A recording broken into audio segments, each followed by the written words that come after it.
What's going on, guys? Beautiful sunny day, Southern California.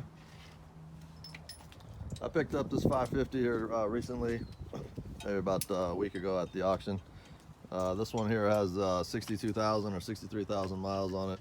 It's an 07 E-Class 550. Really nice car.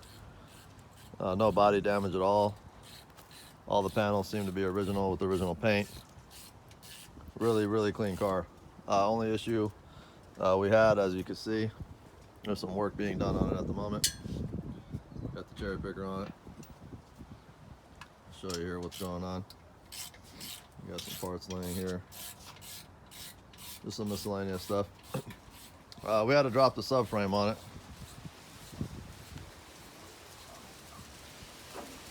And this is the original subframe.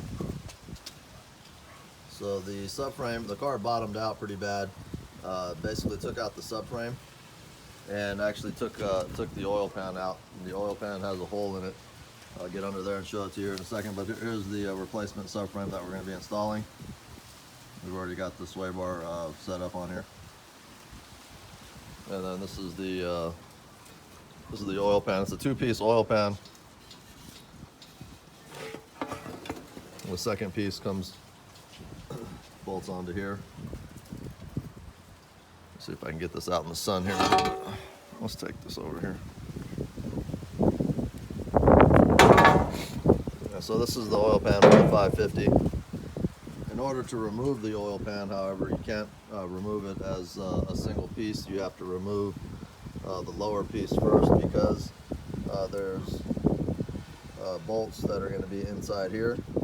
Looks like there's a 3-pack there, and then there's another 3-pack on that side, and then 2 dead center here.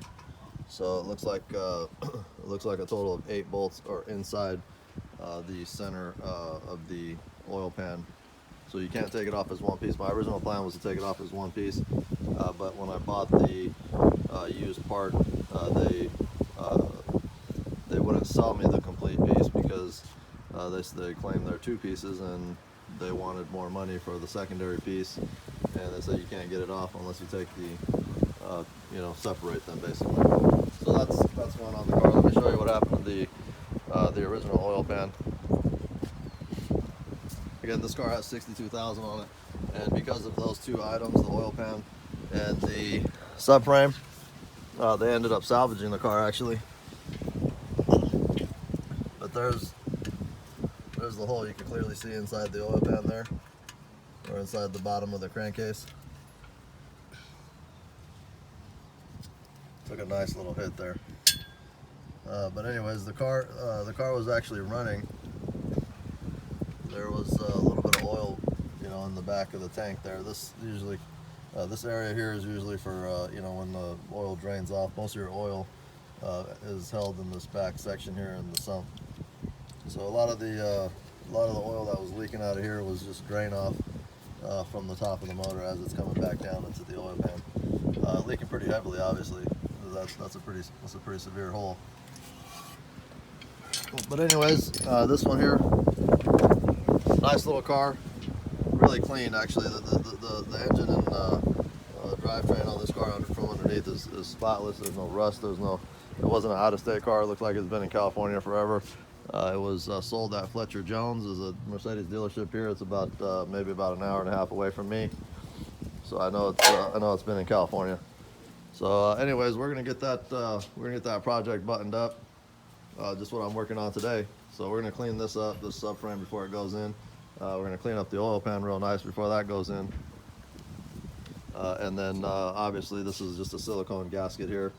We're going to go ahead and replace the silicone there on both sides, the top and bottom, and get that replaced. This has to be spotless before it goes in.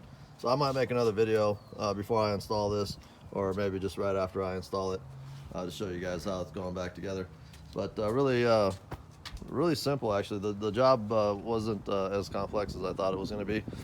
As long as you got support on the engine. Let's see, you had to drop the torque arm, Mike? Oh yeah, we had to drop the torque arm. We had to drop the So the A torque arm. arm is the front arm here. and then the A-arm. The control arm. And you have to follow the airbag. If you have the aromatic suspension, there's going to be one wire that links underneath the sway bar and connects right underneath the frame here. So you go ahead and disconnect that and pull it down and get it out of the way. That's another thing. The steering rack, you can leave it connected. I took off this bolt because I was going to drop it, but I figured I didn't have to do that. So take off, there's going to be a plate underneath. There's going to be 2 in the front and 2 in the rear, just with I think some 18 or 19 bolts. You drop those down, you drop the linkage here with a 13 millimeter, and you're going to pull out. Talking about the steering shaft right there. Yeah, the steering shaft here. It's just 113. 13 millimeter drops Goes it through. down. It's this one right here up front, not on the back. Go ahead and pull that out. You're going to have 2 power steering lines that go here.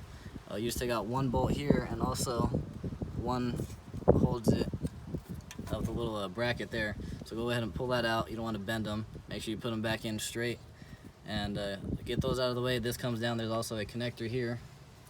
Looks like this. You just squeeze the sides here, and it comes right out. So after you get that out, just go ahead and wiggle it out, and you can pull it forward as you beginning to drop the subframe. There's going to be one here for the right next to the sway bar. It's the same bracket on the aluminum bracket. There's going to be 1 in the front and 1 in the rear. So a total of 6 on both for both sides. Yes, they look like this. E-Torxes. The E-Torx is there. Yeah, you're gonna have to get some of those if you don't have any. Also, the motor mounts. Motor mounts had to Want come to take loose. out the 2 motor mounts.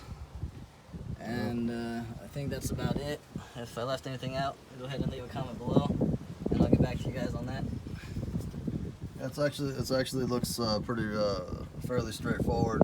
Once you get under here, there's nothing that was there was nothing really that was hard to get to. There was nothing really that you needed any you know, super special tools or anything. You know, besides the Torxes, you're gonna need a nice set of torque you know, torque sockets, torque wrenches maybe.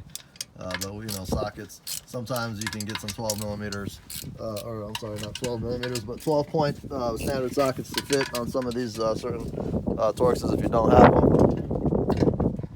But like I said, we're gonna get this job here patched up. We'll probably make another video here just to show you some of the, you know, some of the items put back together once we get it all buttoned up here. But anyways, we're gonna clean that up right now. So anyways, we'll let you guys go. Nice chatting with you. Alright, so we're getting close to wrapping up this 550. Here's the old subframe. The damage here went into the oil pan. If you saw earlier what I showed you, the oil pan that was on the car, while it was on the car, took a nice dent and or a nice chunk out of it and just dented it in. And since this is a cast piece, it just shattered it. So anyways, we changed that out. We're getting ready to put the subframe in at this point. Actually, my son did most of the work on this job, so I'm gonna have to give him the credit on this one. I just did some cleanup work. And as you can see here, the oil pan, the original one had the hole in it right about this area here, and now it doesn't. So we've got this in here all buttoned up, and the subframe is going in. So we should be able to fire this guy up here in a few hours and let the silicone set a little bit.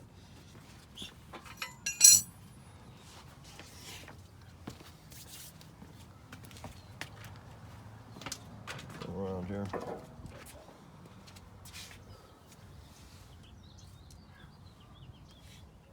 What are you gonna do with that? You gonna put this in now? Yeah, we're gonna work on getting this in here. The way I got it out is I slid it all the way towards the rear of the car because the steering rack sits in here. It sits inside of these, so you have to get it. You gotta go back and then come back forward with it. Yeah, you have to go as far back as possible. And then also, Was it tricky? yeah, it's a little tricky because also you have to watch the control arms. You gotta put it in one side at a time, and once you get one side in, it's kind of tough to move the other side around. So you have to use some persuasion to get them in there. All right, cool. All right, so we should have this buttoned up in what, like another 2 hours? Yeah, hour and a half. Alright, so the first time taking it apart was the hardest, so this should be quick. Get in there before the sun goes down. All right, you guys heard him. anyways, we're gonna get here and get back to work. A ton of bolts on those oil pans. There's a 2-piece oil pan, one lower piece and one upper piece, but I didn't count them, but there had to have been 50 bolts or so on those. Here, we can do that now. We had 1, 2, 3, 4, 5, 6, 7, 8, 9, 10, 11, 12, 13, 14, 15, 16, 17, 18, 19, 20, 21, 22, 23, 24, 25, 26, 27, 28, 29, and 30. So there's 30 on the lower. And then we've got 1, 2, 3, I don't think that's 1, 3, 4, 5, 6, 7, 8, 9, 10, 11, 12, 13, 14, 15, and 16. So 16 and 30, so we got about 46. Pretty close on my estimate, right at 50. So anyways, I just took those down with the torque wrench. I got them to about 10 Newton meters. And that's about as good as I wanted to get them. I got them tight a little bit so I can get the silicone to set in, and then backed them off and then tighten them back on. So it's just a little technique that I use. Let me show you the silicone I used. I have a pretty decent silicone. Actually, he's probably not going to make it to the next round. I used a lot of them here. But this is the International. I used this on my 7.3 truck. I have a 7.3 Power Stroke, and I use this silicone to seal the oil pan on that. And it's a heavy duty silicone. It's a real heavy duty silicone, and it's oil resistant. So that's definitely what you want to use. You don't want to just use some Harbor Freight silicone or anything from AutoZone. You want to use either something that's dealer from the dealer. The dealer will sell you, Mercedes will sell you a silicone tube for this, and it is a quite heavy duty silicone. Anytime I'm sealing an oil pan, I take that real serious. So I get it real nice and clean. Get it ready. Make sure there's no oil, grease, or anything going to basically contaminate the silicone seal, and get it up there as soon as possible before the silicone starts to set.